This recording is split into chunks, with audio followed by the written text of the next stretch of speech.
We turn to the science of beauty. Dr. Mehmet Oz, as you know, is the Oprah show health expert, and he and Dr. Michael Roizen of the Cleveland Clinic have written a book, You Being Beautiful, the Owner's Manual to Inner and Outer Beauty. And he came by to explain to us what he really means, because he says every single person is beautiful if you walk into the room expressing your health.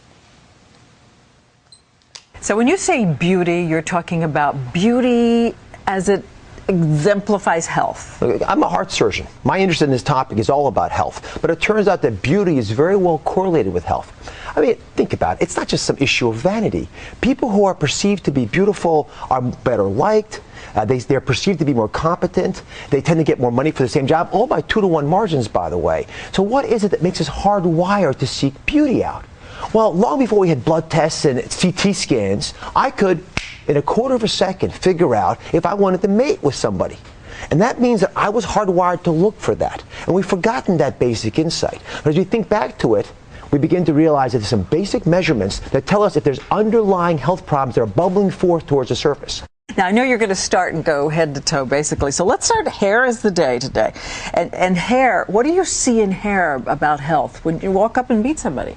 Well, if you think about hair as this rapidly growing structure, it tells us immediately if you've got hormone problems like thyroid disease, are you eating the right kind of diet, are there toxins in your life, how are you coping with stress? And let me show you as an example why that's so. If you look at this animation and just go beneath the skin, you see these little bulbs? Those are little follicles from where the hair grows. There's blood supply there. There are chemicals and oils that can influence how this hair comes out. The color of the hair is influenced by this, but let's get closer.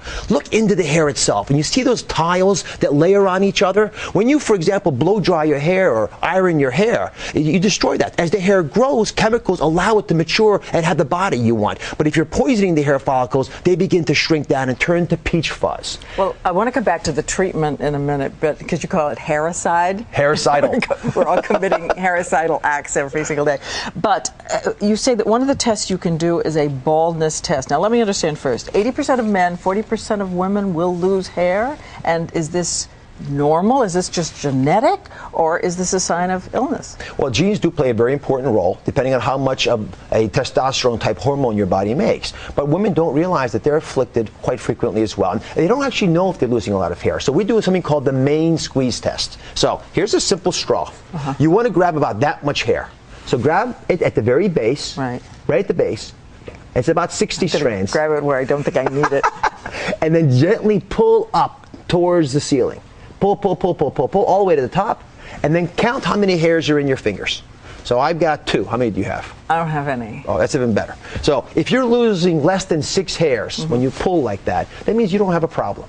If you're losing more than 6 hairs, then it's worth looking at whether there are things that are happening on the inside of your body that are being first reflected in your hair. Well, you said, for one thing, thyroid. Another thyroid deficiency is the most common hormonal deficiency in Americans. By the time you're age 35, you ought to know what those numbers are. But for sure, if your hair has lost its body, if it feels like maybe it's coming out, you want to check thyroid levels. And something else you said, we think with men of having natural, healthy hair loss. And there is such a thing. Of course. And there are many men who lose their hair, and it's not a problem. And by the way, this comes back to that basic issue of authentic beauty. And that's why we actually have a quiz to figure out what is authentic beauty. Because your self-image of your body is not always where you want it to be. And the bigger the difference between those two, the less happy, the less satisfied you're going to be. And just like you have an IQ test, you actually can measure that. And we work together with some very strong academicians to create this UQ test. It's on the abcnews.com website. Yes, it has great things. For instance, you circle how you think you look and then how you would like to look. Exactly. And then you do a reality check. And by the end of the time you're done the quiz, and it's not just body shape, although that's an important part, but how beautiful do you perceive yourself on the inside as well? Do you have the energy you want to get up and do things you want to do in life?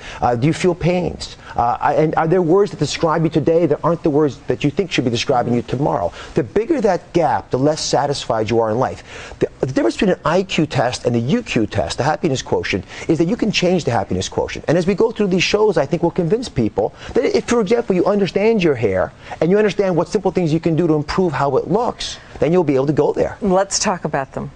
Okay. What's your objective? Is it long, if you want it long hair? Is it shiny? What are the things you're going for, and how do you avoid committing hairicide? Well, the key factors I'd realized, as I showed you, as those follicles come out and give us hair, those hairs have tiles on them. When you blow dry or flatten out hair, you actually evaporate those tiles. They start to crack, they fall off, and as they fall off, you lose the body of the hair. Likewise, if you're shampooing your hair every day, it doesn't make any sense. Unless you're working under a car, just wash your hair if it's dirty, because you actually overwash it. You don't get the sebum, the cream, to come up from the scalp. Diet?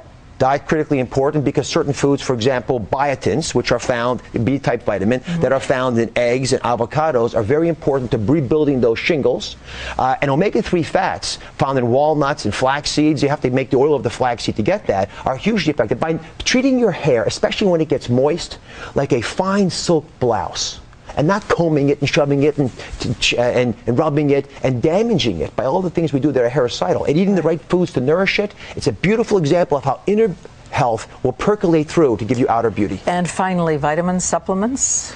Vitamin supplements are effective in providing basic health, but I don't think we can correlate vitamins across the board with health. Now, if you're not getting your omega-3s or your biotins, then you're going to have to take it through a supplement. But in general, you should get the hair you want by avoiding injuring it and eating the foods that allow your body to naturally craft what you want. Okay, we've started with hair, and we're going to work our way down. Believe me, a lot more to go. Thank you so much. Always and again, the book, as we know, is You Being Beautiful, and we're fighting over it here. And you can read an excerpt of Dr. Oz's book, You Being Beautiful, and take your Q quiz at abcnews.com.